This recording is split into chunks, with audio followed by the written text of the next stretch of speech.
Vamos lá, bom dia, gente. Então, mais uma aula aqui hoje, né, 6 de abril. Estou fazendo mais uma vez um resumão dos assuntos que desde quando a gente parou, tá? E ao final dessa aula eu deixei uma atividade para vocês fazerem. Já está tudo lá no portal, essa aula e a atividade, tá bom?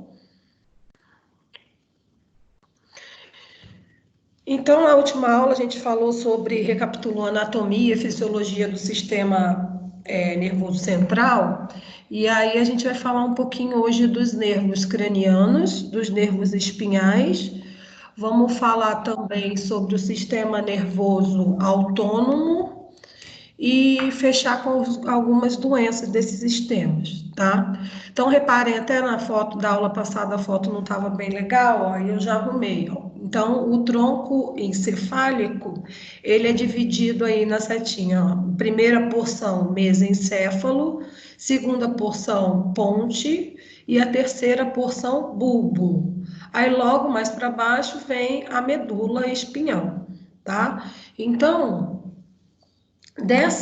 desse tronco encefálico, dessa divisão aí, vão sair, né, vão se ramificar 12 nervos cranianos, tá?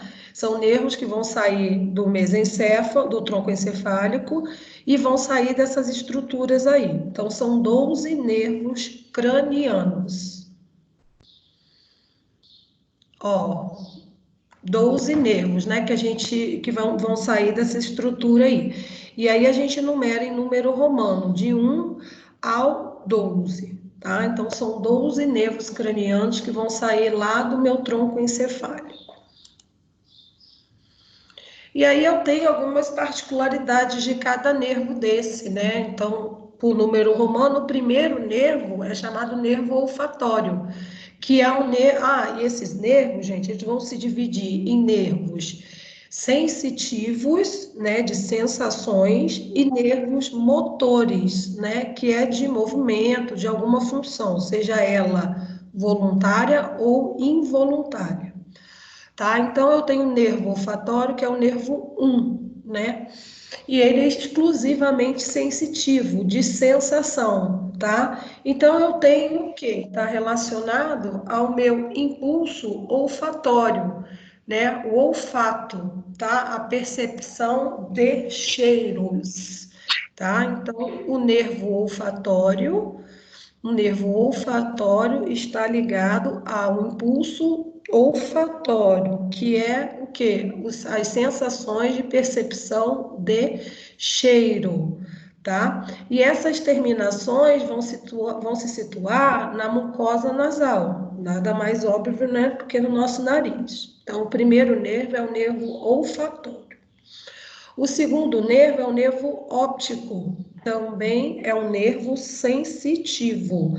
Eu vou ter a sensação dos impulsos visuais, tá? Então, a nossa capacidade de visão. Então, nervo 1, olfatório, olfato, nervo 2, óptico, visão, tá relacionado com a visão. O terceiro nervo, o nervo oculomotor, o quarto, o troclear e o 5, o 6, é o abducente, tá? Que são nervos que vão estar relacionados com os movimentos dos olhos. Então, eu englobei esses três nervos porque são nervos que vão estar relacionados diretamente com a movimentação dos olhos. O nervo 5 é o trigêmeo, também é um nervo de sensação, sensitivo, tá? Mas, porém, também tem alguma função motora. Por quê?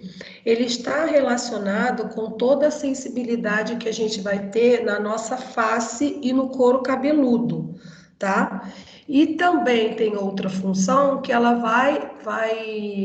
uma função motora, que ela também vai garantir a movimentação da mandíbula, tá? Então, o nervo trigêmeo, ele tem função, ele é um nervo sensitivo, mas ele também tem uma função motora.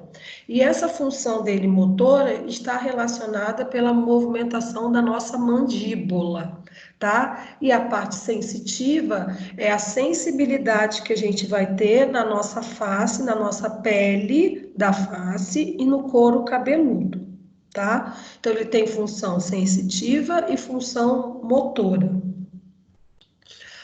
O nervo 7 é o nervo motor, tá? Já é o contrário, ele é um nervo motor, mas ele também tem uma função de sensação sensitiva, que é o nervo facial, tá?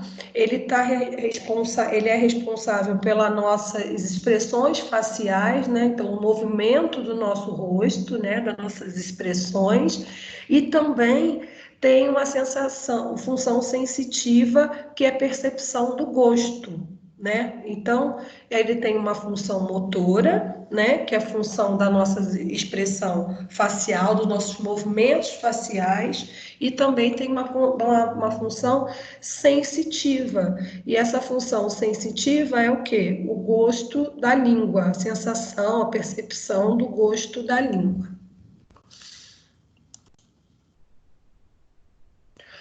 O nervo 8, vestíbulo coclear, ele é um nervo sensitivo, tá? Sensitivo. Está relacionada ao quê? À audição. A audição, aquilo que a gente vai escutar. E também ao equilíbrio, tá? Então, ele é um nervo sensitivo, no qual vai estar relacionada com a audição e equilíbrio. Já o nervo glossofaríngeo, ele vai estar relacionado à percepção do gosto da língua e também vai inervar alguns músculos que estão relacionados com a nossa faringe, né? Que é a porção do trato respiratório. Inerva também a glândula parótida, que são glândulas salivares, tá?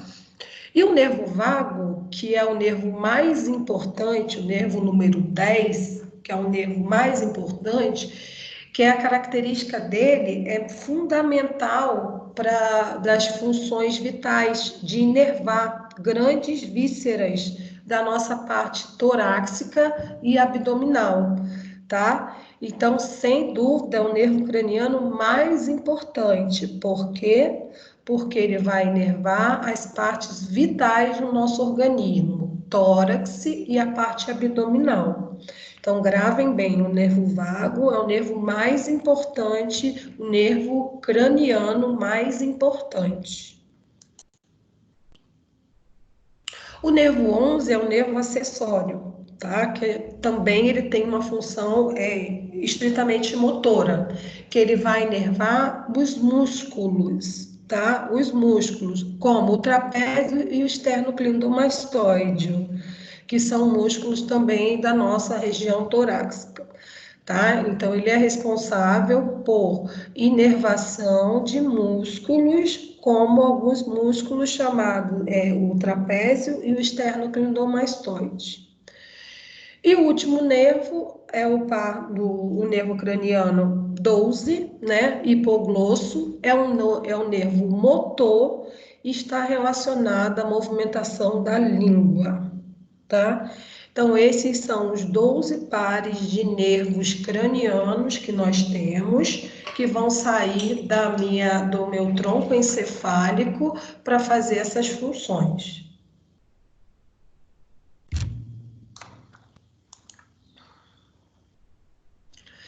Isso aqui ficou faltando na aula passada, né? Que a terceira porção do tronco encefálico era o bulbo, né? E aí ficou faltando da gente falar na aula passada. Então, o bulbo, ele está relacionado, ele vai ter início lá no foramino magno, ele é a terceira porção do tronco encefálico, tá? E que logo depois dele vai ter a minha medula espinhal. Então, no bulbo está relacionado corpos celulares de neurônio, aquelas partezinhas do neurônio que tem um núcleo e controlam funções extremamente vitais para o nosso organismo, principalmente ritmo cardíaco, pressão arterial e o ritmo respiratório, tá?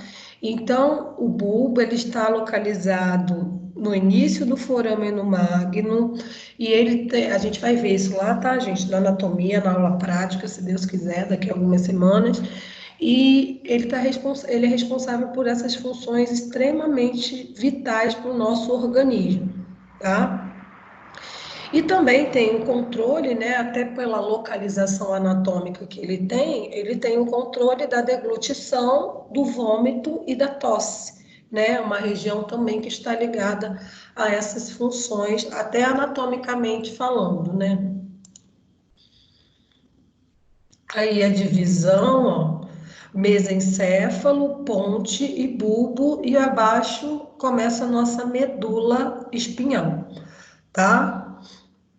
Isso aí é a parte anatômica, em verdinho, ó, por trás do cerebelo, né? E a parte, essa parte azul aí é o nosso cérebro, que a gente viu na aula passada, as partes anatômicas.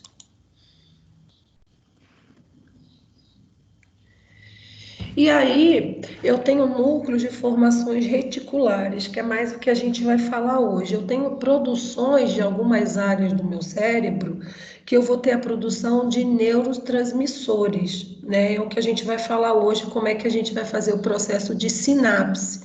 Como que eu vou ligar um neurônio ao outro para obter uma resposta, tá? Então, eu tenho núcleos de RAF, por exemplo, que são neurônios que vão ser ricos num neurotransmissor chamado serotonina.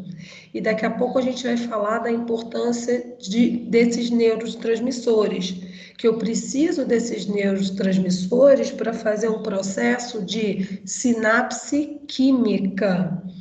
Eu falei para vocês que o neurônio vai se ligar ao neurônio, mais outro neurônio, para obter uma resposta. Ou então, um neurônio vai se ligar a uma célula efetora e aí sim fazer uma resposta, né, mais rápida. Então, por exemplo, um neurônio pode se ligar a uma célula muscular para fazer uma função, mas eu posso receber estímulos via um neurônio, outro, e vou levar esse impulso elétrico para outras partes do corpo, tá? Então, por agora, gravem os núcleos de RAF, que é uma partezinha que a gente tem lá no nosso sistema nervoso, ele é rico num neurotransmissor chamado serotonina. Aí algumas funções, né? É um neurotransmissor que vai atuar no cérebro, vai comunicar, a gente vai entender como a gente vai fazer isso, né? Através do processo de sinapse. Ele está relacionado, né, a um aminoácido chamado triptofano, né? Vocês vão ver em outras disciplinas que o neurotransmissor é uma proteína. É uma proteína porque ele tem como unidade básica vários aminoácidos. Então, a serotonina, ela é através desse aminoácido chamado triptofano, que é obtida através dos alimentos, da alimentação, tá?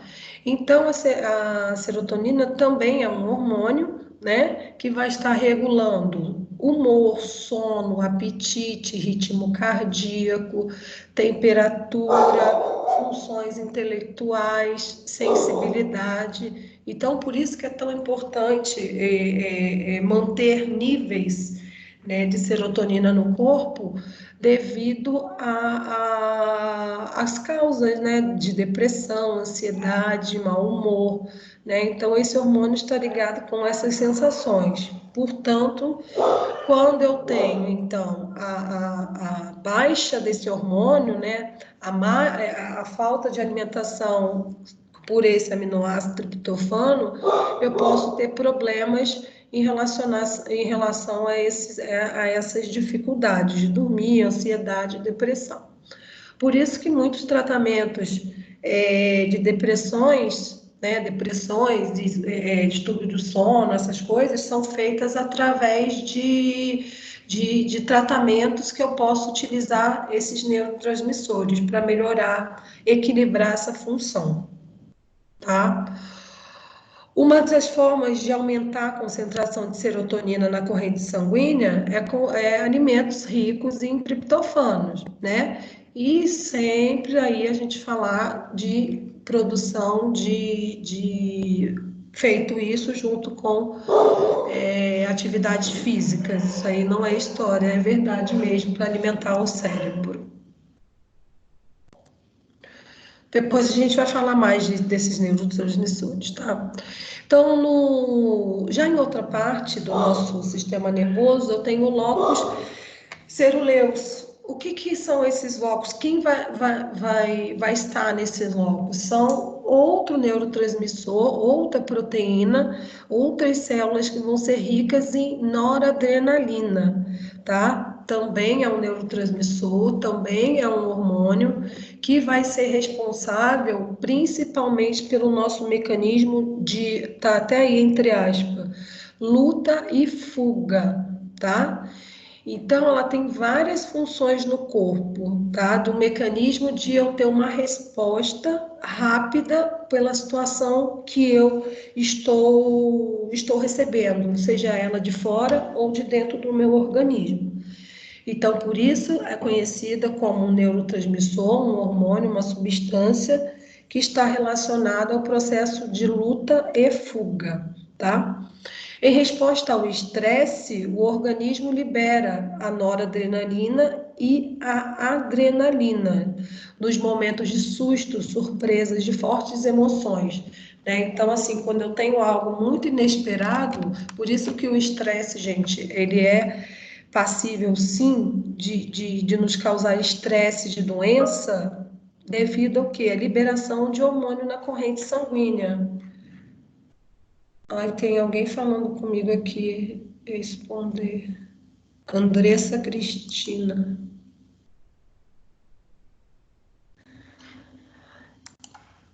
Então, eu tenho essas funções, né? É perigoso eu ter esse processo de estresse, esses momentos, esses rompantes, esses momentos de muita oscilação, porque eu vou ter uma oscilação também desses dois hormônios sendo liberados, tá? Então, a noradrenalina atua na manutenção dos batimentos cardíacos, no nível da glicose no sangue e da pressão sanguínea.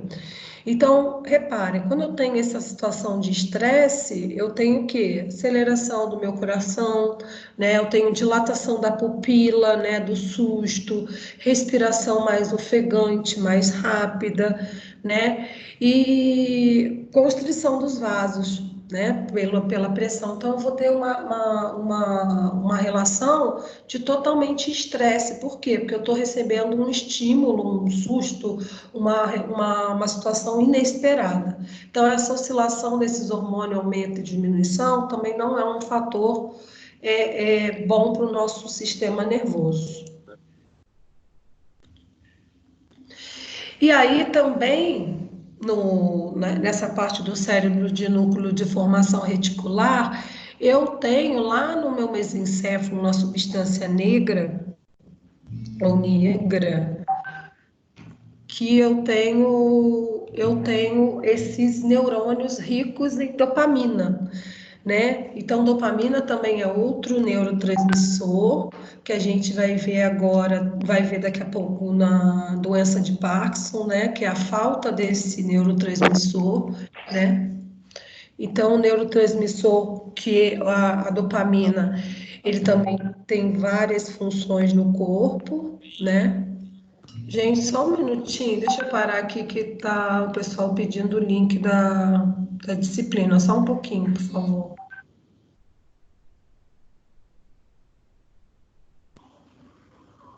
Tá aparecendo nenhuma imagem? Aqui no pessoal nutrição. Só tem pessoal de nutrição aí? Farmácia. Farmácia. É, Mas eu tô pra mim não falando. tá aparecendo nenhuma imagem. Não tá aparecendo imagem? Nossa senhora, Não tá aparecendo os slides? não. Para todo mundo tá aparecendo? Pra mim tá. Tá, peraí, gente, deixa eu só entrar Pra mim aqui tá também. deixa eu só entrar aqui e mandar o link para o pessoal, mas eu tenho que orientar vocês como vocês pegam. Peraí, eu mandei para a Carolina aqui, piano.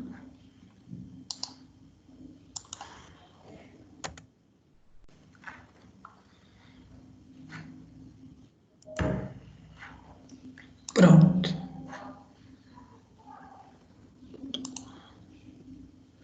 Gente, façam isso que eu falei para vocês, quem chegou depois. Pega todos os links da disciplina, salvem no Word, copie e colhem no Word, porque os links todos os dias vão ser o mesmo. Então, aí vocês não precisam entrar no portal, é só vocês colocarem no computador, copiar e colar no WhatsApp, o web, sei lá, de vocês, e aí vocês colocam e assistem, Mas, tá? professora, eu O tentei meu, usei o link do WhatsApp. licença, bom dia. Eu Bom tentei usar o dia. link da aula passada e não funcionou. Ué, mas é o mesmo, eu copiei e colei. E detalhe, eu já coloquei o link para vocês, eu não precisava colocar, eu nem sabia. Eu coloquei já tem uns 5 dias já, uns 3 a 5 dias que eu coloquei o link lá novamente na aula 8, eu já tinha colocado, entendeu? E é o mesmo link. Eu entrei pro link também do WhatsApp agora. Só que os slides não tá aparecendo também. Mas aí, gente, eu também não sei. Aí é porque sai e volta. Quem tá falando comigo? Certo. Ô, Ricardo, sai e volta, vê se aparece, porque se está aparecendo para todo mundo, deve ser um problema na sua conexão. Tá. Tenta sair e voltar. O Ava, eu mandei uma mensagem para o Danilo, era 7 e pouco da manhã, e mostrando que eu não estava conseguindo acessar o Ava. Tentei de vários computadores da minha casa, no meu celular, celular da minha esposa, não consegui entrar de jeito nenhum. E aí ele avisou que o Ava caiu, o portal lá do aluno. Eles estão tentando resolver o problema. Eliane, você é representante da nutrição, é isso? Não, não, eu sou do curso de fisioterapia, eu Ah, represento da minha sala é a Jennifer. tá. Sabe o que que vocês fazem? Peguem, eu estava orientando aqui o pessoal. Peguem todos os links, salvem em Word, porque aí no dia da aula vocês só copiam e colam, entendeu? Porque o link é o mesmo. Então vocês não precisam entrar no AVA, entendeu? Entendi. Para não perderem a explicação. É, não bagunçar. Eu entrei em pânico, né? Mas graças a Deus agora deu certo. Tá, então vamos continuar aqui.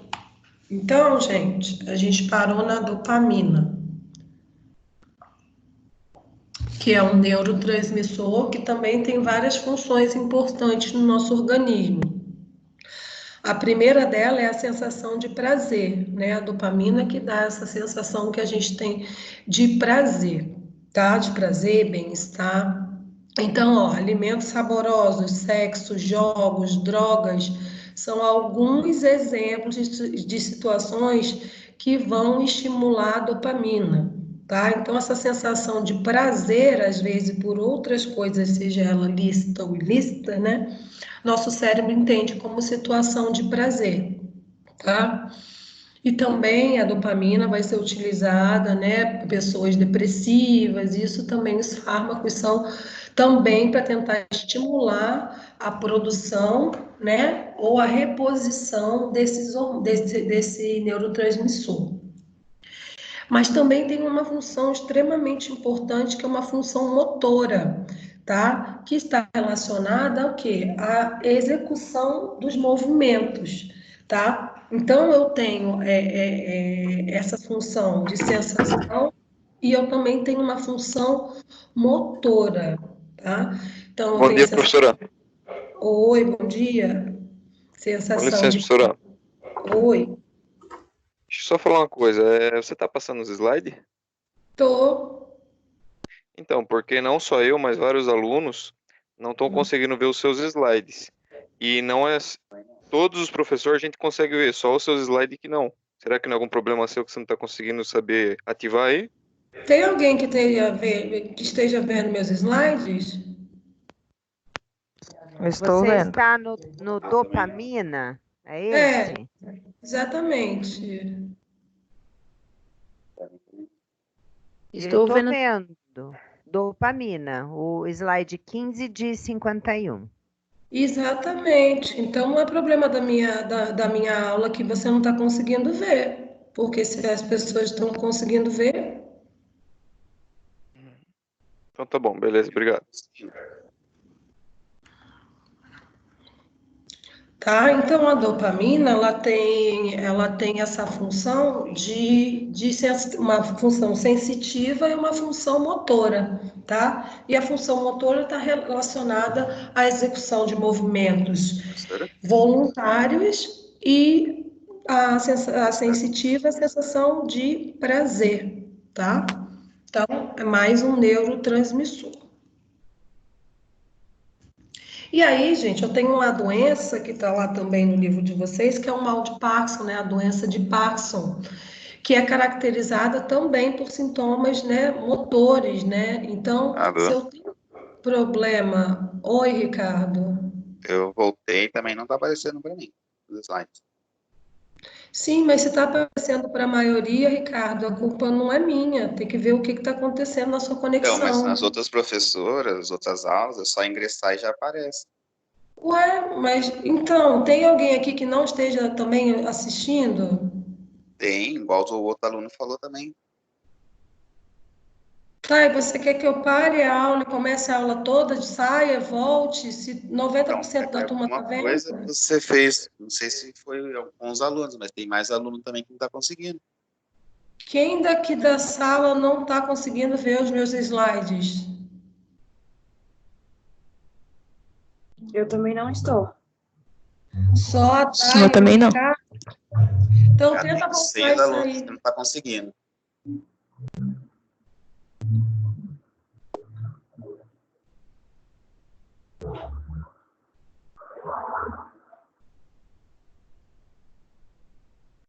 Ó, vocês querem que eu pare a aula, saia do slide e entre de novo?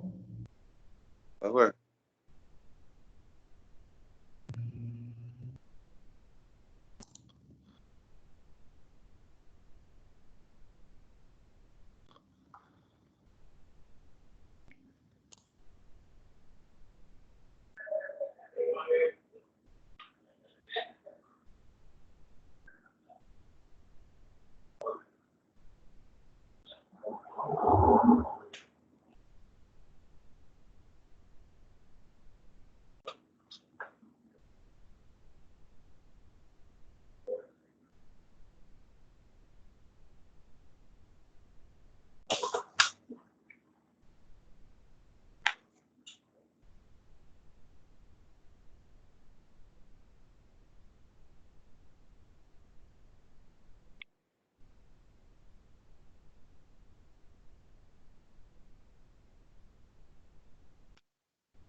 Tá aparecendo para vocês, gente?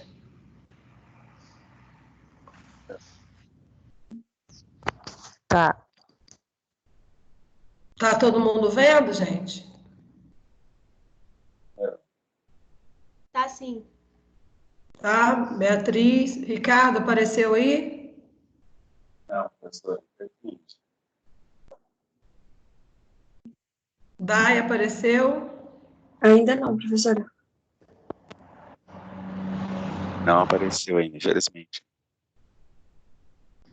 Ricardo, agora eu não sei o que fazer, porque tá aparecendo para mim, para os alunos aí. Sabe o que que você faz? Você tem como abrir o AVA aí e ir acompanhando pelo AVA? O Java ele está indisponível. Eu estou no slide 16. O problema é que se fosse só o meu, mas não é, porque não tem o que fazer no seu. Quando a gente entra, a gente só coloca o botão de ingressar, só já aparece a professor, né? Na tela Uhum. menor e slide na tela maior. Só que não tá aparecendo só. Então, mas é você e outra aluna só. Então, eu tenho que continuar a aula, não sei o que que eu faço. Tenta, sai de novo e entra. Tá. Tenta Tentar de aqui. novo. Vê, se você não conseguir, vai lá no AVA e tenta abrir a aula pelo AVA. Eu estou no slide 16. Tá bom. Tá, gente? Então, continuando aqui. Então, a doença de Parkinson, né? Se eu falei para vocês que ela é um distúrbio que eu vou ter um problema com a dopamina, né? Com a falta, diminuição da dopamina, eu vou ter alguns sinais motores e também vou ter alguns sinais sensitivos, certo? Então, os sinais motores, eu vou ter, então, os tremores, né? A bradicinergia, que é a perda da movimentação involuntária, rigidez, tremor, mesmo uma postura encurvada, tá? Então, eu vou ter essas mudanças motoras e também vou ter parte sensitiva, tá? Pela dopamina ser um neurotransmissor que age nessas duas funções. Então, eu vou ter transtorno do sono, demência, né? Depressão e também ali, ó, distúrbios gastrointestinais. Por quê? Porque se eu falei para vocês que a dopamina está relacionada também à parte motora de movimentos voluntários e também movimentos involuntários. Então, eu tenho problema também, distúrbio de peristaltismo, né, que é o movimento peristáltico e etc. Tá? Então, é uma doença que eu vou ter a diminuição da dopamina, que é um neurotransmissor. Falamos dos nervos cranianos, falamos um pouco das regiões que eu vou ter, os meus neurotransmissores. Aí vamos falar um pouquinho dos meus nervos espinhais, que é onde eu vou ter o quê? Uma resposta para todo o meu organismo, para todo o meu corpo, tá? Aquilo que eu brinquei na última aula.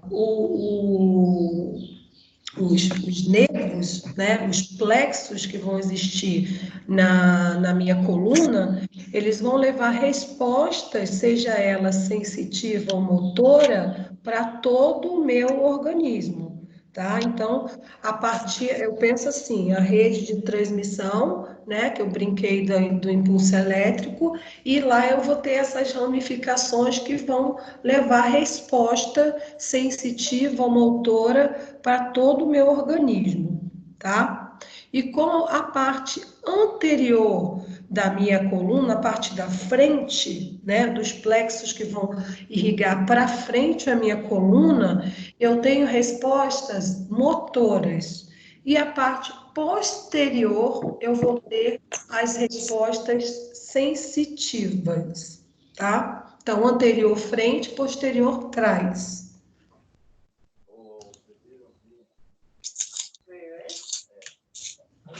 Desliguem o microfone, gente, só quem quiser fazer pergunta.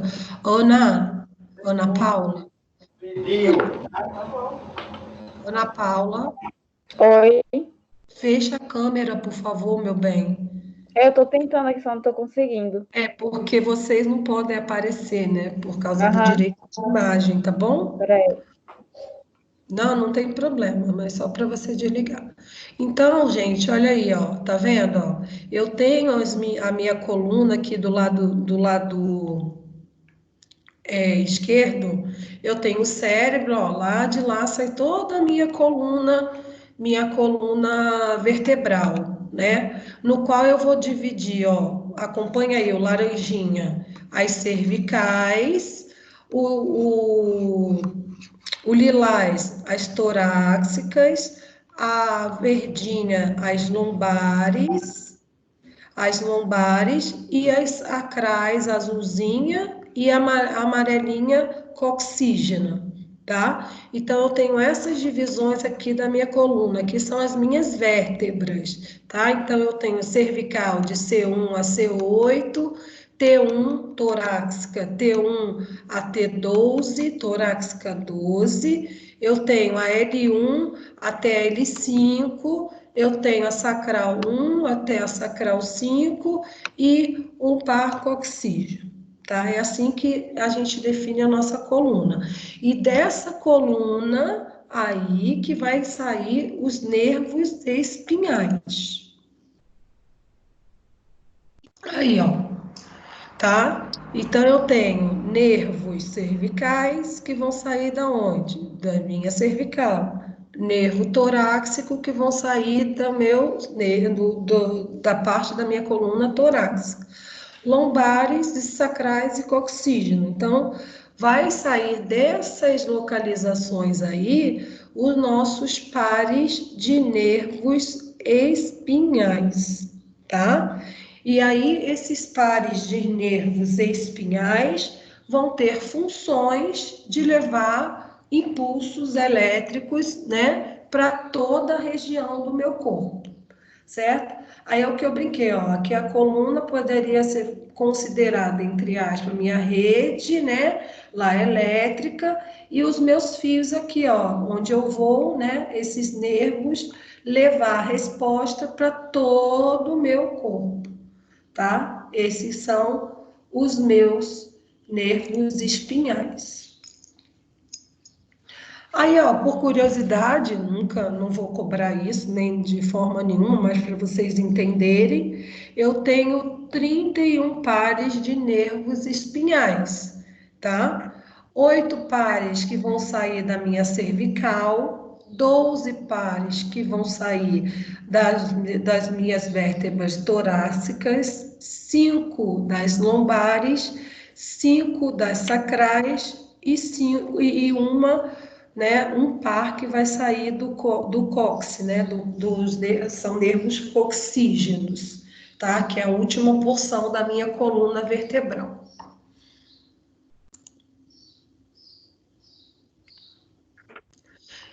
E aqui, ó, dermátomos, o que que acontece, ó, que é fácil da gente entender. Eu tenho áreas do corpo que vão ser inervadas por esses 31 pares de nervos espinhais, certo? Então eu vou ter ali, ó, a divisão, ó, da parte da cervical, o verdinho, que são os nervos que vão sair daquela região e vão inervar essa parte do corpo. Os nervos espinhais torácicos que vão irrigar toda essa minha parte torácica e abdominal, tá vendo? Os nervos lombares, que vão, a porção média, né, os membros inferiores, né? E a parte sacral, que vai irrigar a parte geniturinário, né? E a parte anterior, né, do nosso membro inferior, tá? Então, tem essas regiões aí, no qual os 31 pares de nervos espinhais vão irrigar essas regiões, né? Levar sangue para aquelas regiões, tá?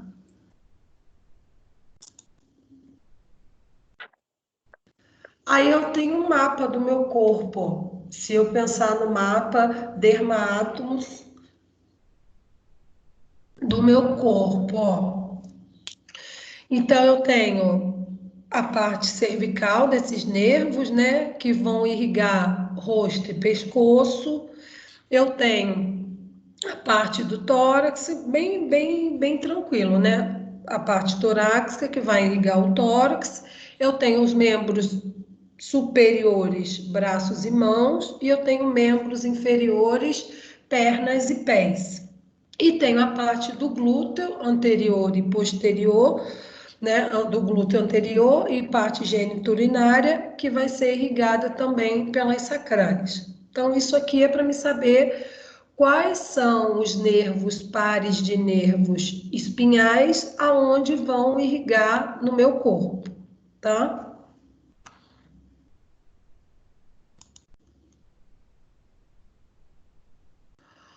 A função da medula espinhal ali é um local, gente, de condução de impulso nervoso, onde eu vou ter a comunicação do meu sistema nervoso central com o meu sistema nervoso periférico.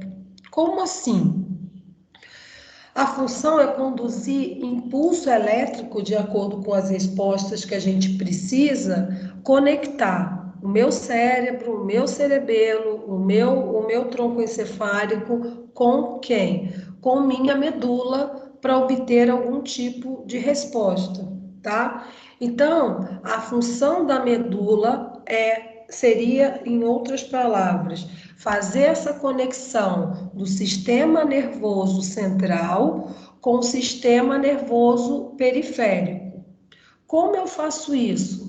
O sistema nervoso ele vai receber a informação, o estímulo e vai mandar a resposta para a minha coluna, para a minha medula, com esses pares de nervos espinhais, produzir uma resposta para todas as atividades do meu corpo, tá? Então, eu tenho a função de controlar os impulsos nervosos, né, entre o meu encéfalo e minha coluna, para aí sim eu ter uma resposta daquilo a resposta que eu preciso para aquela região do meu corpo, tá? Então, assim, eu tenho tanto essa conexão do sistema nervoso central com a coluna, como a coluna manda informação para o meu cérebro, tá? É um condutor realmente de impulso elétrico, tanto via sistema nervoso central, como via sistema nervoso periférico.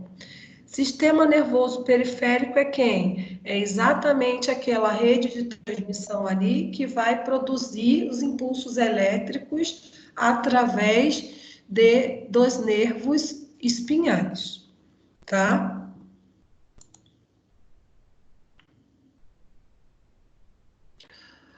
Falamos também na última aula sobre outra enfermidade chamada hidrocefalia. Reparem essas setas aí no meu cérebro, onde eu tenho a condução de um líquido chamado líquido encéfalo-raquidiano, tá? Então, eu tenho aí, ó, todo o meu trânsito, ó, começa lá no meiozinho do corpo caloso, tá vendo? A primeira setinha, nessa parte rosinha, eu tenho o corpo caloso em cima. O corpo caloso, ele vai dividir o meu cérebro, né, em dois hemisférios, direito e esquerdo. Reparem que esse líquido, ele vai andar, ele vai transitar por todo o meu cérebro e por toda a minha coluna, né? Minha medula. E aí eu tenho esse trânsito desse líquido, tá? Então eu tenho a alta produção do líquido e baixa reabsorção. O que significa isso? Eu posso ter uma patologia chamada hidrocefalia, no qual eu tenho a alta produção desse líquido, né? Que aí eu vou ter um aumento do meu cérebro, né? Desse líquido ali depositado e a baixa reabsorção. Por que a baixa reabsorção? Que esse líquido ele vai andando no meu cérebro, da minha coluna, para fazer o quê? Proteção, lubrificação, né? Ele tem proteínas ali que são presentes, precisam para poder meu cérebro funcionar. Então, há patologias no qual eu tenho o acúmulo desse líquido em alguma dessas cavidadezinhas aí, ó, da minha setinha, aonde o trânsito deveria ser normal. Então, essas setinhas aí, que estão apresentando na figura, ela diz o quê? O trajeto normal, tá? Do meu líquido no meu cérebro. O que que acontece? Ó, ele é produzido lá no meu ventrículo 4, né? Que está ali abaixo do corpo caloso, e vai fazer esse trânsito aí, que é um trânsito normal. Quando há um problema de obstrução, por exemplo, quando há um processo de acúmulo desse líquido em algum lugar, eu vou ter um processo de uma doença chamada hidrocefalia, tá? Então, por caracterização, hidrocefalia é o quê? O aumento do volume e automaticamente o quê? Aumento da pressão. Se eu pressão do líquido, né? Se eu tenho alguma coisa que vai se acumular, que vai tomar um volume do meu cérebro, que é um circuito totalmente perfeitinho, o que, que vai acontecer? Eu vou ter essa pressão desse líquido no meu encéfalo, e aí eu vou ter problemas nesse acúmulo de volume também, dando tamanho, tá? Então, ó, quando o líquor é acumulado no sistema ventricular, é chamado de hidrocefalia interna. Já a hidrocefalia externa, o líquido fica retido no espaço subaracnoide. Trocando em miúdos, quando eu tenho hidrocefalia interna, eu tenho produção lá no meiozinho do cérebro, onde eu tenho o acúmulo nos ventrículos. E quando eu tenho externa, é na parte de quem? Das meninges, principalmente no espaço subaracnoide, tá? Então, eu tenho hidrocefalia interna, que está lá no meiozinho do meu cérebro, e eu tenho a externa, que fica mais próximo aqui à caixa craniana, onde eu tenho as meninges, tá? Ela pode ser obstrutiva, né, ou não comunicante, quando há um bloqueio no sistema ventricular. Por quê? No sistema ventricular, gente, lá no meiozinho do meu cérebro, é onde ela é produzida, tá? E quando há esse impedimento desse líquido, desse líquido, ele não vai fazer aquele trânsito que ele tem que fazer pelo cérebro e pela medula inteira, tá? Então, quando ele acumula ali naquele meado, no meio do meu cérebro, aqui, ó, eu vou voltar a figura para vocês verem. Meio ventricular, gente, é o meiozinho aqui, ó, entre essa parte rosada até o começo das setinhas aqui. Então, ele é mais internamente, tá? E aí, pode haver essa obstrução no nascimento ou mesmo até após, tá? Já a não obstrutiva ou comunicante é resultado da baixa produção do fluido ou da sua absorção. O que que acontece? Eu produzo pouco desse líquido e aí o que que acontece? Eu fico sujeito a ter o que? Se o líquido encefalorraquidiano, eu falei para vocês que é um líquido de proteção, que é um líquido de lubrificação, porque o cérebro não é uma estrutura rígida, né? Então eu tenho o quê? A baixa produção desse fluido ou de sua absorção, eu posso acometer o meu cérebro a ter o quê? Principalmente, se eu não tenho lubrificação, eu vou ter atrito nesses espaços. E aí eu posso ter processos de sangramento, sendo que pode estar presente no nascimento ou depois com alguma patologia, tá? Então, eu tenho esses dois tipos de hidrocefalia.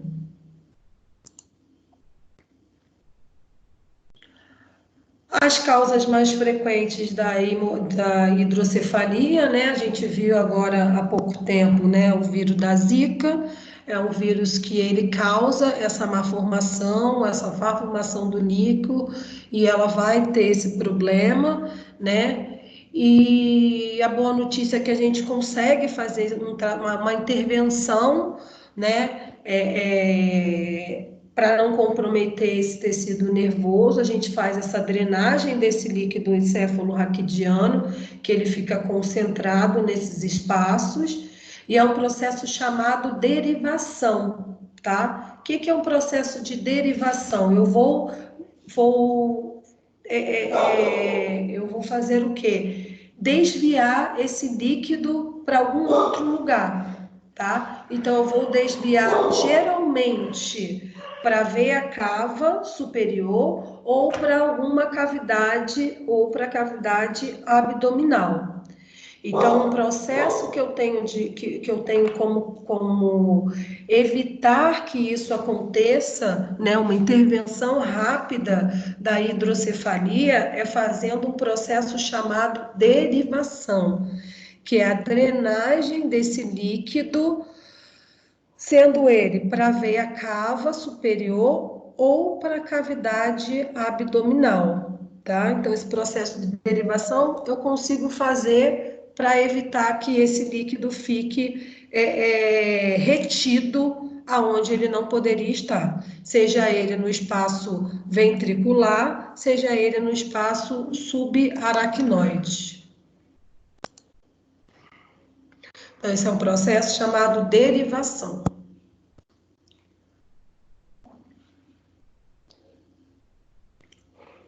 Então, aí é uma foto, né, da hidrocefalia em uma criança, quando eu tenho alta produção do líquido e baixa reabsorção.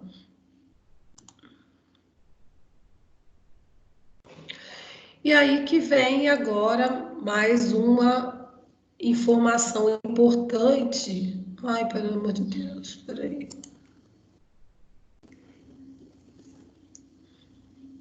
Agora a aula saiu para mim. Ah, voltou. Então, aqui, gente, eu fiz um resumo das unidades, né, que ficaram faltando. A gente fez da primeira unidade as partes fisiológica e anatômica do sistema nervoso e falamos um pouco sobre estrutura de neurônio. Então, agora a gente vai conhecer um pouco sobre o tecido nervoso em relação ao processo de sinapse. A gente conheceu na aula passada os neurônios, né?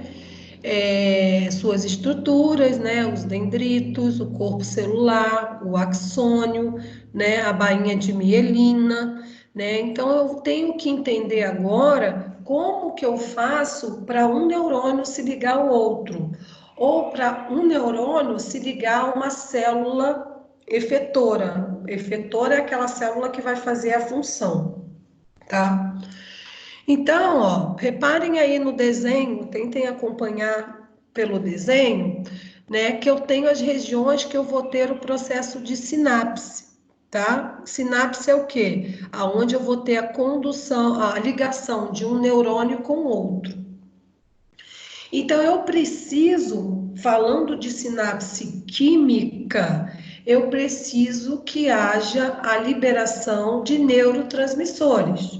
E a gente conheceu alguns hoje: noradrenalina, acetilcolina, não falamos, mas é o mais comum desses neurotransmissores, dopamina, epinefrina, serotonina. Então, todas essas ninas aí são neurotransmissores.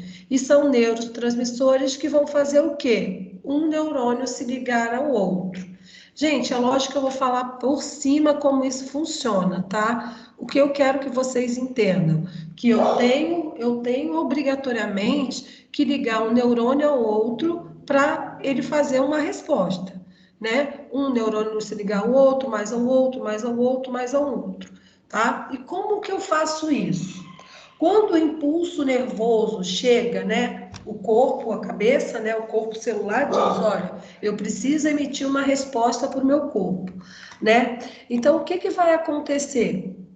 Acompanhem pela figura. Eu preciso da liberação de neurotransmissores, né? Desses neurotransmissores para poder fazer a sinapse, ligar um neurônio ao outro. Quando o impulso elétrico chega a um neurônio, a outro ali, ocorre a abertura de canais de cálcio, tá? Então, o primeiro procedimento é essas vesículas se abrirem para o canal de cálcio abrir e eu ter essa liberação de neurotransmissores na fenda sináptica. O que é fenda sináptica, gente? Eu não vou ligar um neurônio ao outro que não seja numa parte específica, tá? Por quê? Para uma coisa entrar dentro da outra aí, eu preciso da abertura de um canal de cálcio e um neurotransmissor, ele vai ser liberado para entrar nessa fenda sináptica. Aí sim eu consigo o quê? Ligar um neurônio a outro.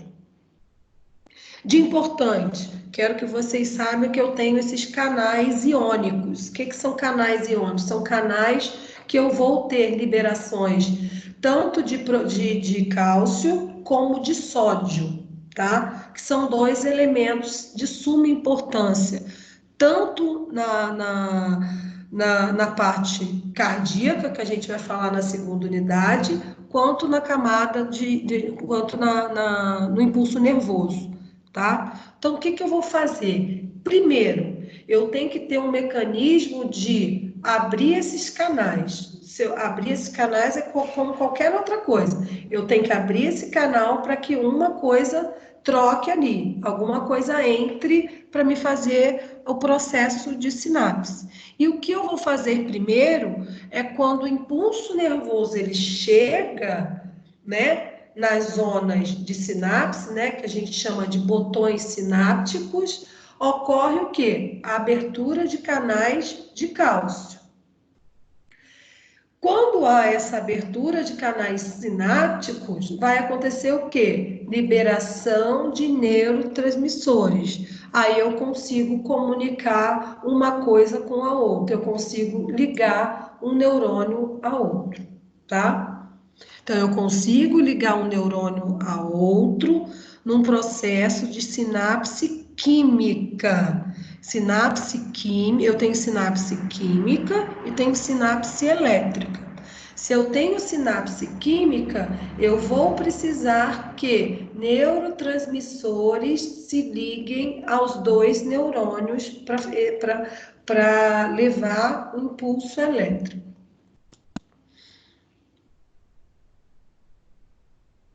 Aí, ó. Aí é o passo a passo, ó. O que acontece? Eu tenho ali embaixo, ó, a fenda sináptica e um neurônio, né? Então, eu tenho um neurônio que eu quero ligar com outro. Então, eu vou fazer primeiro o quê? Despolarização de membrana, que eu vou fazer isso através de quem? Dois elementos químicos, que é o sódio e o potássio, tá? Sódio e potássio, dois elementos químicos. Então, eu vou abrir esses canais de cálcio, tá? Primeiramente, vão se formar essas pequenas vesículas aí, que vão liberar quem? Os neurotransmissores. Liberando esses neurotransmissores, eu vou agir como o quê? Um receptor, tá? E aí, esses dois neurônios vão conseguir fazer a sinapse, que nada mais é do que a ligação um do outro. Mas eles ficam ligados o tempo todo? Não, eles ficam ligados quando eles querem produzir algum tipo de resposta. Depois que essa resposta foi feita, a membrana da minha fenda sináptica, ela vai ser reconstituída, os canais vão ser fechados e aí eu tenho a despolarização, tá? Então, quando eu quero ativar alguma resposta, eu tenho a liberação a abertura de canais de cálcio e eu tenho a liberação de neurotransmissor. Tive a liberação de neurotransmissor, uni um neurônio a outro, automaticamente vou produzir o quê? Uma resposta. Depois que isso acontecer, eu vou desfazer essa fenda sináptica que não vai precisar mais daquela resposta. E aí o neurônio volta ao repouso, né? Ele se recupera a membrana e ele não está mais no processo de sinapse, tá? É mais ou menos assim que vai funcionar a minha sinapse, ligação de um neurônio com o outro. Os neurotransmissores também, ó, eles vão se ligar como proteínas de membrana da célula vizinha. Como eu falei para vocês, eu não ligo só neurônio com neurônio, tá? Eu posso ligar o meu neurônio, né, com uma célula, por exemplo, uma célula muscular. E automaticamente eu tenho uma resposta, contração da célula muscular, tá? Então, daí eu quero que vocês entendam o seguinte: eu tenho respostas que eu preciso de neurônio se ligando ao neurônio, né, para propagar um estímulo nervoso, né? E eu tenho também uma resposta entre célula, neurônio com célula, tá? Eu também tenho a resposta de neurônio com célula, tá? Mas as respostas sinapses são neurônio com neurônio com neurônio, até eu conseguir produzir uma resposta bem mais longe do meu foco, né, ali, para obter resposta de algum estímulo, seja ele interno, seja ele externo. Olha lá, ó.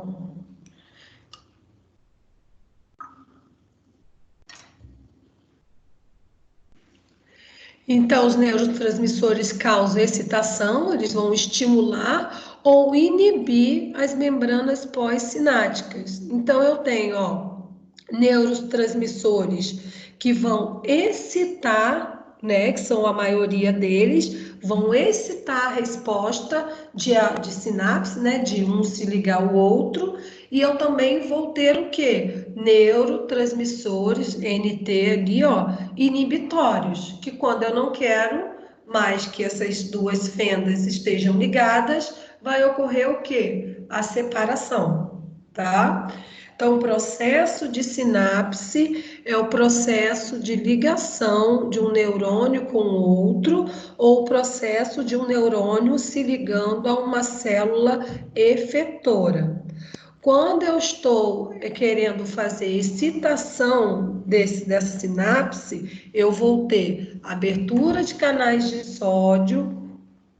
cálcio, abertura de canais de cálcio, para entrar neurotransmissores e fazer essa conexão.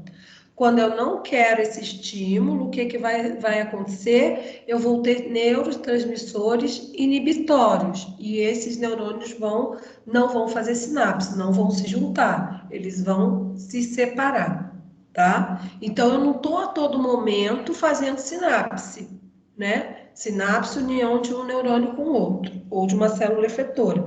Mas tem momentos que eu vou precisar, a maioria dos momentos eu preciso de resposta e também preciso inibir. Então, se eu preciso inibir, eu vou fazer o quê? A desconexão desse neurônio com o outro, tá? E aí eu tenho aqui, ó, uma das doenças que está lá do livro de vocês, que é a minha pesquisa também, que é sobre essa doença autoimune, né, mais conhecida com a atriz Cláudia Rodrigues, né, que era aquela diarista, né, que é uma doença autoimune. O que é uma doença autoimune?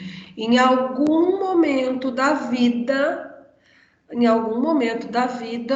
o meu corpo entende que aquela bainha de mielina, que é aquela bainha que reveste o axônio, né, ela não faz parte do meu sistema, do meu neurônio, e começa a destruir, tá? A causa é desconhecida, entre aspas, mas a gente já tem algumas informações importantes que vêm relacionada a um agente iniciador, tá? As doenças autoimunes, gente, é a doença que de repente, são as doenças mais difíceis de ser estudadas, né? Porque os surtos são diferentes, as idades são complexas, não é uma coisa que acontece assim, é muito difícil a gente estudar esse ramo de doença autoimune. Mas o que já se sabe hoje de mais novo é que a causa ali desconhecida, que eu deveria ter colocado entre aspas, a gente já sabe que existe, por exemplo, na esclerose múltipla, um agente, né, que é o vírus Epstein-Barr, que é um vírus que as pessoas, em estudos que nós estamos fazendo, as pessoas que estão desencadeando essa doença autoimune, 90 e poucos % dela tiveram contato com esse vírus, né? Então, eu tenho uma doença autoimune e tenho também um fator que ele pode desencadear, né? Começar essa doença, tá? Então, eu tenho surtos, é muito difícil a gente analisar também, porque a gente tem surtos, tem pessoas que têm um surto ao longo da vida e depois não tem mais, e agora, quando a idade vai avançando, tem mais surtos remitentes. Isso também é uma dificuldade da gente entender, porque remitente, né? Eu tenho remitente e recorrente. Eu tenho um surto, depois passa anos, eu tenho uma remissão, aí eu tenho uma recorrência, tá? E isso vai balanceando dessa forma o resto da vida, né? E aí a destruição da bainha de mielina, e ela vai estar relacionada com o quê? Fala, memória, disfunção motora e também déficit de disfunção sensitiva, na parte sensitiva, e motora, principalmente motora. Por quê, gente? A gente falou lá na aula passada que os neurônios que têm bainha, eu tenho neurônios amielínicos sem a bainha de mielina e tenho neurônios que têm a bainha de mielina, são os mielínicos. Acontece o quê? Se eu tenho os neurônios com a bainha de mielina, eu tenho um impulso o quê? Rápido. Então, conforme eu vou fazer essa destruição da minha bainha de mielina, eu vou sempre ficar com o quê? Com estímulos, né? Com respostas mais lentas, porque eu vou destruir a bainha de mielina, que me dá uma resposta mais rápida das minhas funções. Ok?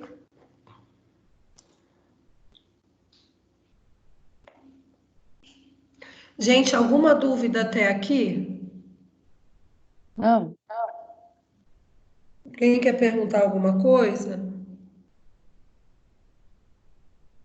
Querem parar 5 minutos ou quer que continue? Não sei. Gente, fala comigo.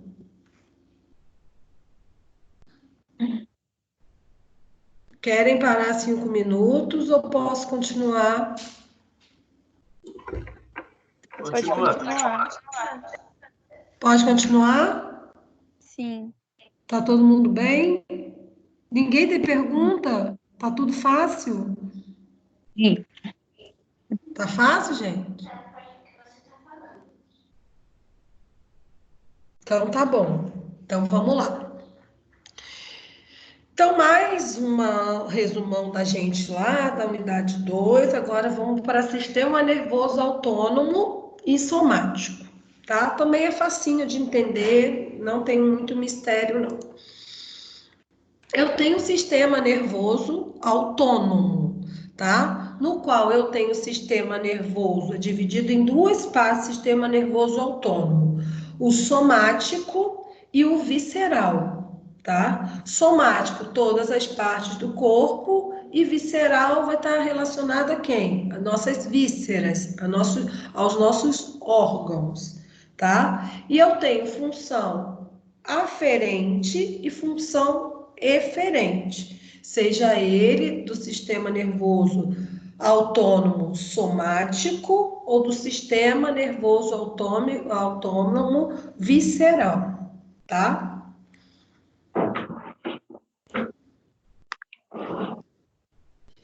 Então, ó, o sistema nervoso somático eferente está ligado a movimentos voluntários, né? Ao meu movimento, à minha localização, meu andar, né? Movimentos voluntários do meu corpo inteiro, somático, o corpo todo inteiro. E o aferente é mais relacionado à sensibilidade e propriocepção. O que é isso? É receber estímulos, né? E conseguir localização espacial naquele local, tá? Orientação, equilíbrio daquilo que a gente precisa, né, para sobreviver e ser uma pessoa centrada. Então, tem o movimento, né? E eu tenho também sensibilidade e localização, tá? Localização espacial do meu corpo no meio que eu vivo. Então, ó, o sistema nervoso somático é uma pequena parte do sistema nervoso, tá? Basicamente composto por nervos e neurônios, tá? Que vão receber informações do meu cérebro, né? E vão ser transmitidas para a medula, tá? Que aí eu vou ter as minhas atividades voluntárias do meu sistema nervoso, como movimentação, mexer os braços, piscar o olho, tá? E também estão relacionadas aos nossos 5 sentidos, né? Audição, visão, olfato, paladar e tato, que são decorrentes também do sistema nervoso somático. Então, eu tenho 2 coisas no meu sistema nervoso somático, que daqui a pouco vocês vão ver que eles são antagônicos. Enquanto um vai fazer uma coisa, o outro vai desfazer, digamos assim, entre aspas, tá? Então, meu sistema nervoso somático, ele é composto de nervos e neurônios, eles vão receber informação do meu cérebro, tá? Que vai ser transmitida para minha medula. E aí eu vou ter as condições, as atividades voluntárias pelo meu sistema nervoso, tá? Voluntário, tá? Piscar o olho, andar, mexer braço, mexer perna, e etc. Movimento normal. E também está relacionado aos sentidos. Audição, visão, olfato, paladar e tato.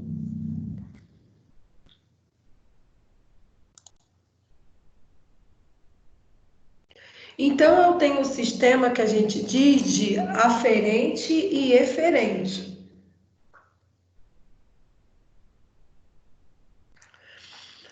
No sistema nervoso somático aferente, eu tenho como função enviar informações para o meu cérebro, né, para o meu sistema nervoso central, sobre o ambiente que eu vivo, naquele ambiente que eu estou, em torno das pessoas, utilizando os 5 sentidos para eu ter uma resposta, fazer alguma tarefa. Tá? O aferente está ligado aos 5 sentidos, né? Que eu vou receber informações do meu sistema nervoso do ambiente que eu estou, tá? O cheiro da comida, né? Por exemplo, a temperatura, se está meu tato quente, frio, etc. Já a parte eferente cuida dos movimentos. Então, poderíamos dizer assim, a parte eferente, eu estou tratando da forma o quê? Sensitiva, que eu vou atuar com o quê? Com os meus 5 sentidos. Já a parte do sistema nervoso somático eferente, eu vou tratar dos movimentos voluntários, tá? Eu vou receber ordem para o quê? Meus músculos e ossos, principalmente, realizar movimentos. Então, se eu fosse dividir a parte aferente e eferente, um estaria intimamente ligado com sensações e o eferente estaria ligado intimamente com movimento, tá?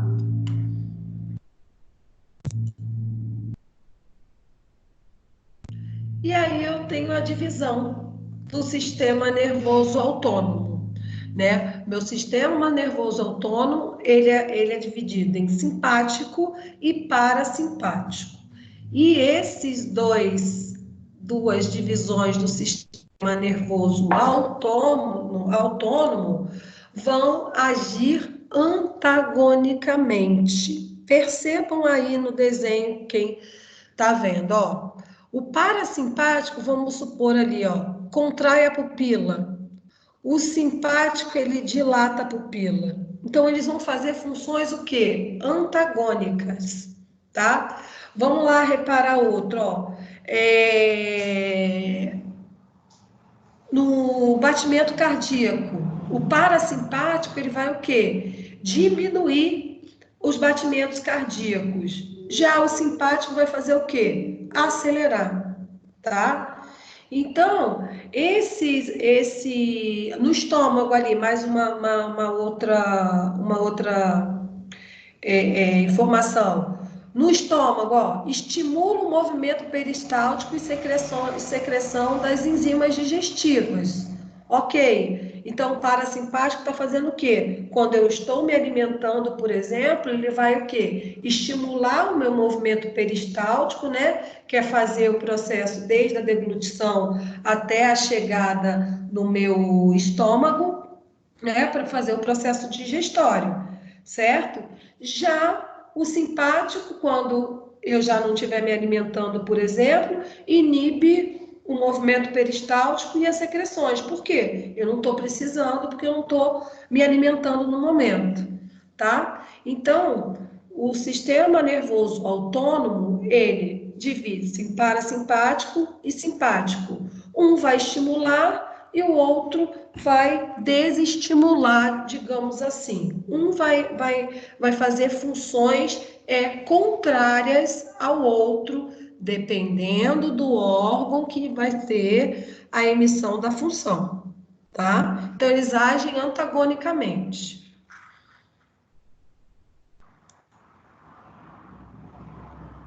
Olha lá, ó.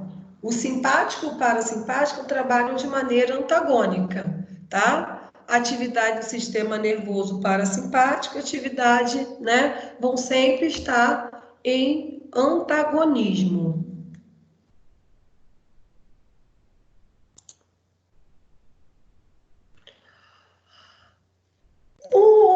As diferenças fisiológicas que a gente tem, basicamente, né, nesse antagonismo do sistema autônomo simpático e parasimpático, é que o simpático ele vai sempre estar relacionado à reação de alarme, né? O que está acontecendo agora, o rápido, tá? O parasimpático ele vai tentar sempre fazer o quê? Responder ao simpático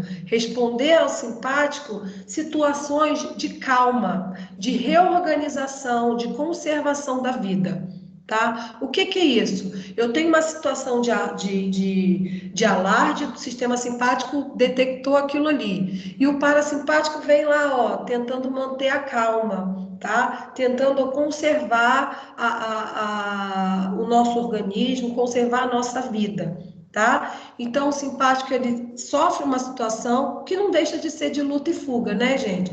A gente recebe uma reação, né, de alarme, eu tenho que ter alguém que Alguém centrado, digamos assim, para fazer o quê? Opa, não, vamos manter a calma e reorganizar essa situação para conservar a minha vida, né? Para conservar a nossa vida. Então, por isso também que eles agem de maneira antagônica, dependendo do estímulo que foi oferecido naquela situação, tá? Aí, por exemplo, eu tenho diferenças fisiológicas, tá? Fisiológicas em várias situações do meu corpo, que fica mais fácil da gente entender, simpático e parasimpático.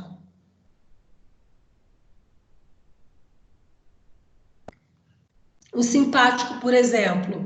Aí, gente, eu fiz até um exercício sobre isso, né, para vocês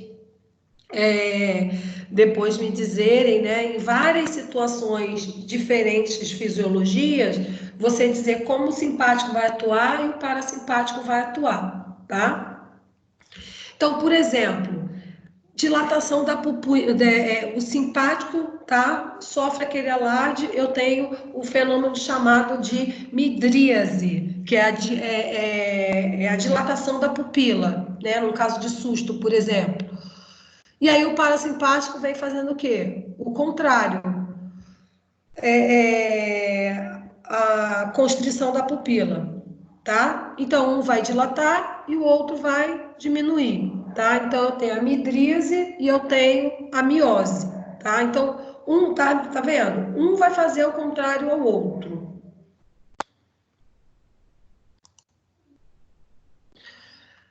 A reação fisiológica no coração, por exemplo.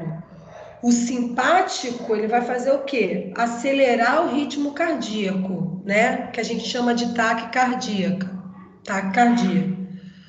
Já o parasimpático vai fazer o quê para amenizar? Diminuição do ritmo cardíaco, a bradicardia, tá? Então, o simpático acelera, o parasimpático vem logo, ó. Opa, não posso ficar nessa situação, vou diminuir, certo? Então, ó, diferentes reações fisiológicas do sistema simpático com o sistema autônomo parasimpático, sempre em antagonismo.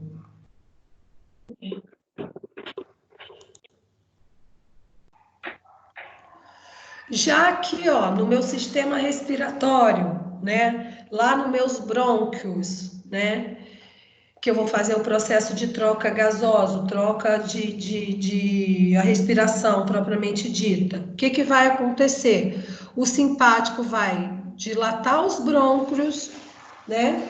E o parasimpático vai fazer o quê?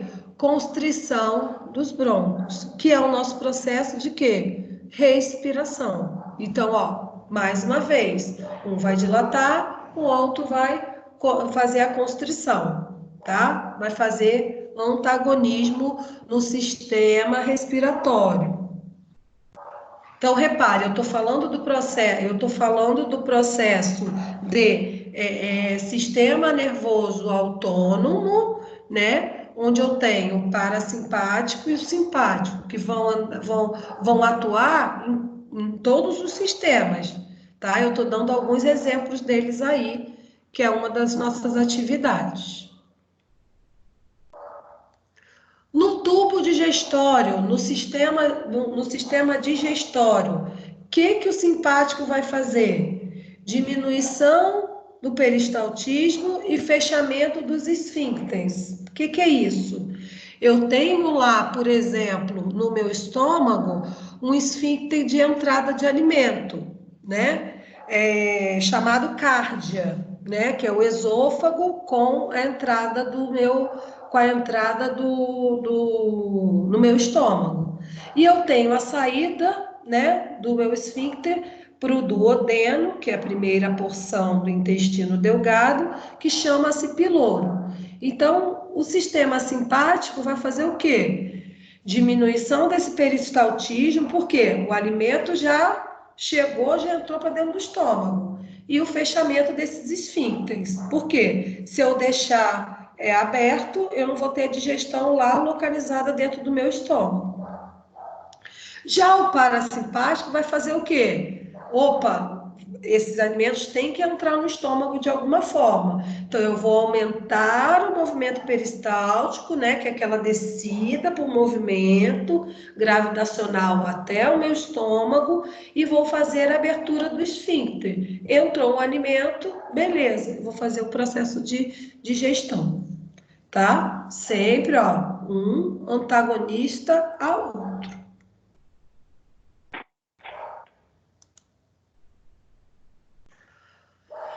Diferença no órgão masculino, né? Então, o simpático, ele vai fazer o quê? A vasoconstrição, né, na relação sexual, onde eu vou ter a ejaculação, né, nos homens, estou falando do genital masculino, e o parasimpático vai fazer o quê? A vasodilatação, né? Então, no caso, no parasimpático aí seria primeiro. Eu faço a vasodilatação dos vasos da região peniana, tenho a ereção. Quando eu tenho o simpático agindo, ele vai fazer o quê?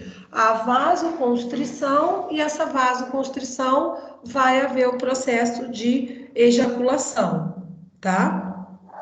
Mais uma vez, em antagonismo, vasoconstrição e vasodilatação. Ó, dilatação do vaso e constrição do vaso, tá? Já nas mulheres, né? O par também seria o contrário, né? O parasimpático vai fazer o quê? A ereção do clitóris, né? Juntamente com o fenômeno de liberação de líquidos, né? De fluidos para lubrificação feminina. E quando há o simpático, né? Que é do nosso sistema autônomo também, ele vai fazer o quê? A contração do útero, que vai ter, a mulher vai chegar ao orgasmo. Então, ó, um também atuando com o outro.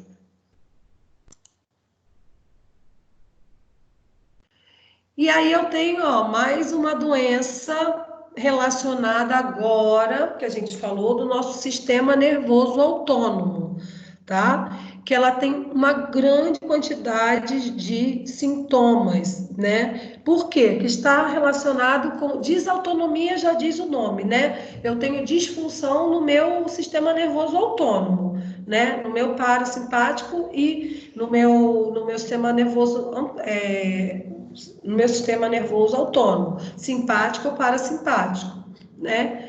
Então, já mostrei para vocês aqui, até naquela figura, que eu tenho um monte de funções que são feitas dessa forma de antagonismo, né? Que um vai fazer e o outro vai controlar, o outro vai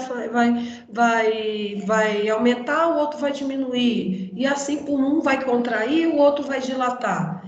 Então, a desautonomia é exatamente essa perda que eu tenho dessa função do sistema nervoso autônomo, tá? Que é responsável pelo controle das funções inconscientes do corpo. Tudo isso que eu falei para vocês não é uma situação motora. Não é uma situação que eu posso dizer assim, não, é de movimento que eu estou fazendo. São situações que são fisiologicamente autônomas para minha boa resposta a estímulos ambientais, né, de fora para dentro, e de situações do meu próprio organismo, né, involuntariamente, tá?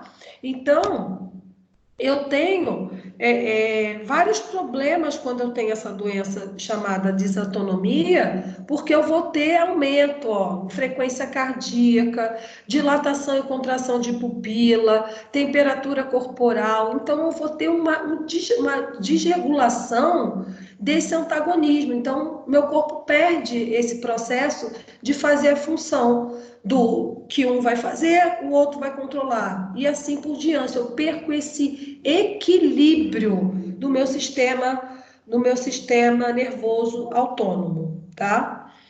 Então, para resumir, ó, pessoas com desautonomia têm dificuldade em regular qualquer uma dessas funções do corpo. no qual eu tenho aquele quadro lá atrás, ó. Deixa eu voltar aqui.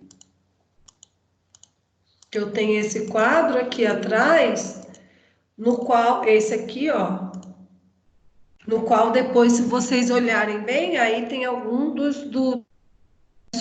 que eu tenho, que um vai balancear o outro, um vai controlar o outro. Por isso que é chamado de parasimpático e simpático do sistema nervoso autônomo.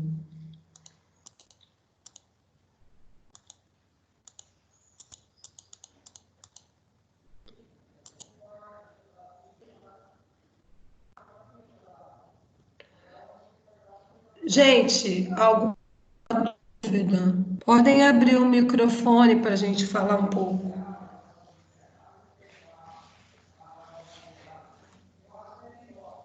Professora, tem alguma, tipo, alguma forma de estimular Tá algum cortando. tipo, Fala. alguma forma de estimular algum tipo desse, ou sistema autônomo simpático ou parasimpático? Tem como estimular algum dos dois? Tem como fazer o quê? Estimular Não tem algum, como a gente. Não tem como a gente estimular. Esse é um sistema nervoso comandado pelo sistema nervoso central, no qual como que você diz assim? Estimular de acordo com alguma fisiologia, por exemplo? tipo, por exemplo, eu Ah, preciso fazer uma corrida. Então, ah. logo seria interessante estimular o sistema nervoso autônomo simpático, né? Sim, sim. Eu tenho como agente, por exemplo, é igual comer. Se eu estou comendo toda hora, né? Se eu estou comendo, por exemplo, toda hora, eu estou sempre invocando o estômago, por exemplo, a fazer o processo que eu te falei, estimular algum deles, entendeu? Mas isso que é o problema. Nós temos que viver o quê? Em equilíbrio, tá? Tudo que a gente começa a desequilibrar, por exemplo, a desautonomia é uma doença que a gente não tem quase nenhum conhecimento. Por quê? Provavelmente é esse, ó, mecanismo de, ó, tá ali, ó, subindo e descendo, subindo e descendo. E aí o corpo chega uma hora que falha. Entendi. Mais alguém?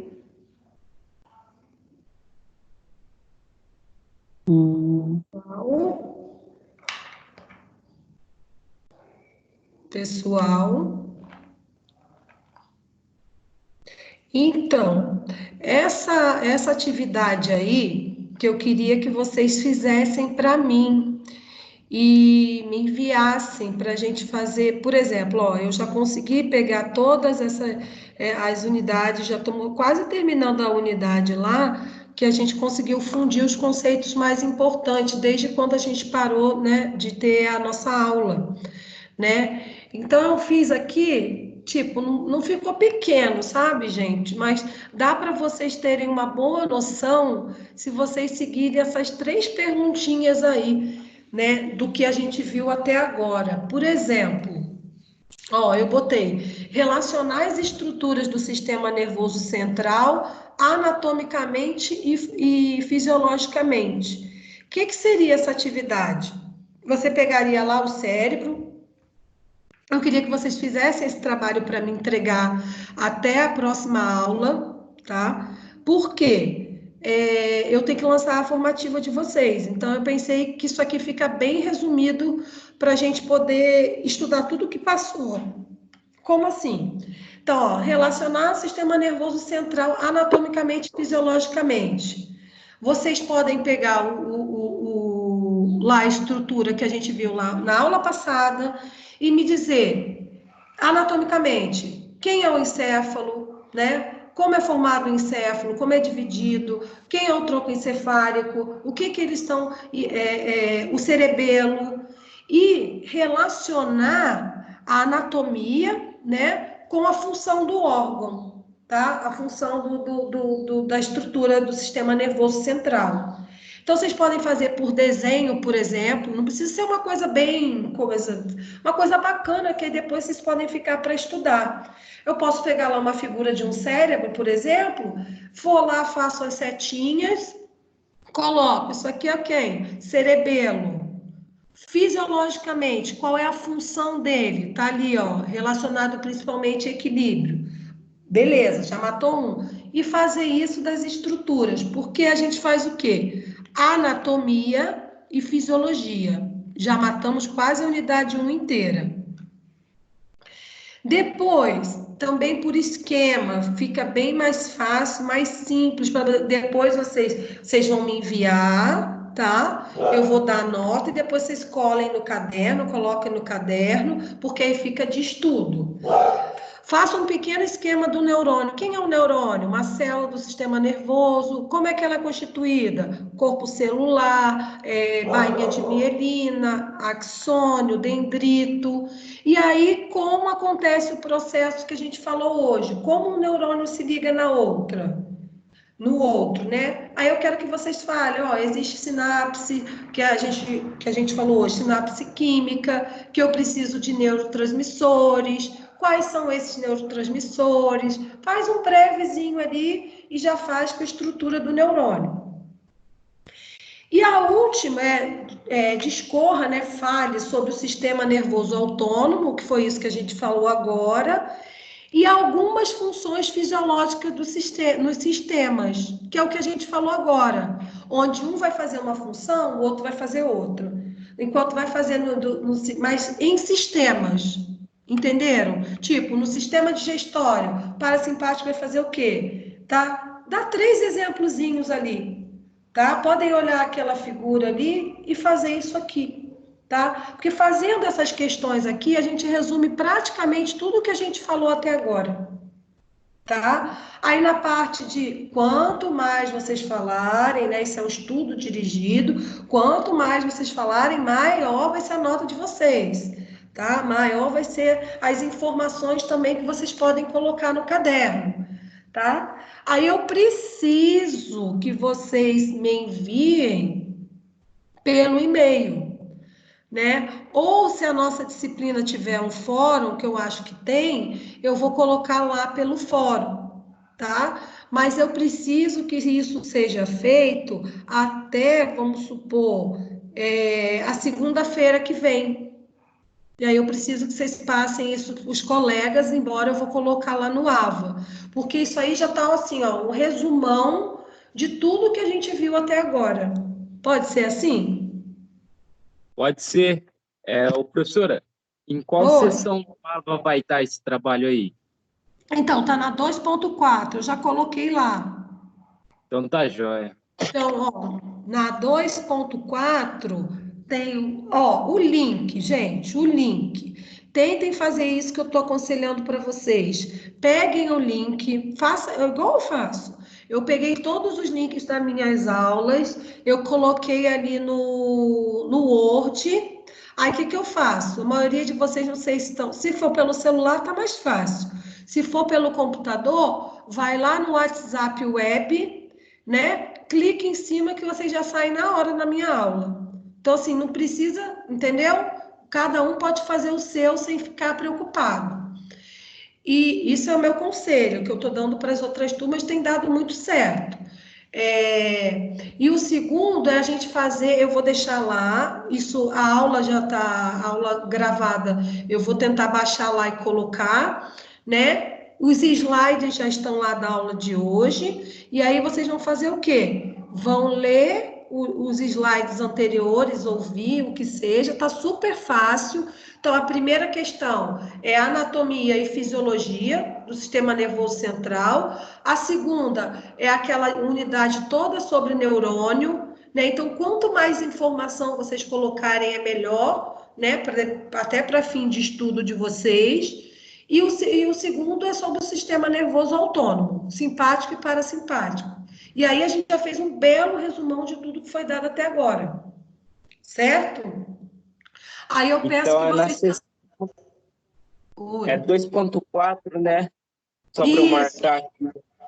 Tá na 2.4, tá direitinho lá. Tá o slide, o link. Sempre eu coloco o link, apesar de os coordenadores falarem que não precisa, eu coloco lá o link, que não custa nada, coloco o link e no pós-aula eu coloquei esse estudo dirigido que é para vocês fazerem. Aí eu vou terminar agora e aí vou botar lá. Gente, é para me entregar isso até semana que vem, até no máximo nossa próxima aula, para me lançar como segunda formativa de vocês, tá? Para a gente já ficar tudo certinho, ok? Professora, Oi. eu já tenho aqui o primeiro tópico pronto. A senhora quer que mande tudo junto ou eu posso já mandar o primeiro? Bia, por favor, mande tudo junto, porque eu vou ter que conferir eu vou ter que ler um por um. Aham. E a turma de vocês é imensa. Por isso que eu estou pedindo o mais rápido possível que vocês puderem já ir me mandando, porque aí fica bem legal. Eu já vou corrigindo, já lanço a nota de vocês, a gente já fica com tudo, ó, ajeitadinho. E o e-mail da senhora vai estar junto com... Tá, eu vou colocar, assim que terminar a aula aqui, eu já vou colocar lá. Mas se você quiser anotar, é Nicole. Vou anotar, peraí. Tá. Pode falar. É Nicole, Nicole, ponto Marques, @anhanguera.com. Beleza. Peça aos representantes que estiverem aqui, alunos, coloquem o nome, o curso que vocês fazem, tá? O nome da disciplina e o curso que vocês fazem, tá? Porque aqui tem nutrição, farmácia, educação física e fisioterapia, né? Eu tenho que lançar em cada planilha das turmas de vocês. Então, coloque, eu sou Beatriz, do curso tal, bonitinho. E aguardem, por exemplo, todos os e-mails eu coloco lá, recebido. Se eu não colocar recebido, vocês voltem a reenviar, porque eu não recebi por algum motivo.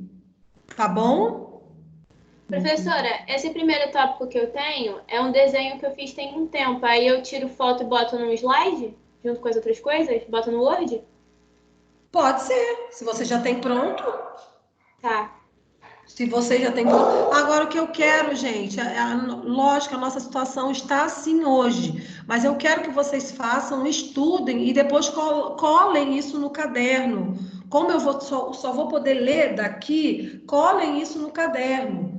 Porque a gente ainda não sabe quando volta, a gente não está de férias, vocês têm que estar estudando, vocês têm que ler o livro, entendeu? É isso que nós estamos passando para vocês. Vocês não estão de férias, nós estamos numa situação de distanciamento, mas a matéria aqui continua. Por isso que é bom vocês assistirem ao vivo, por isso que é bom vocês tirarem dúvida. Olha, não entendi isso aqui. É por isso que a gente fica à disposição de vocês, entende? É isso que tem que concentrar, ó, você vê, eu tenho mais ou menos nessa turma 80 alunos, são 18 que estão acompanhando a aula ao vivo, né? Então, é lógico, cada dia está aumentando, vocês estão, não estou dando bronca em vocês não, que vocês estão aqui, estou dando bronca em quem não está aqui, né? Porque nossa aula está aqui, eu estou à disposição de vocês nesse momento. Tá? É lógico, quando nós voltarmos, isso tudo vai ser recapitulado aonde? Nas aulas práticas. Nós vamos para o anatômico, e de lá a gente vai fazer toda essa pincelada e sanar tudo que ficou faltando. Mas por agora a gente tem que trabalhar dessa forma. Tá, gente? Professora, posso fazer, tipo, já no caderno, já para deixar lá, na folha do caderno, tipo, os desenhos, explicando tudo certinho?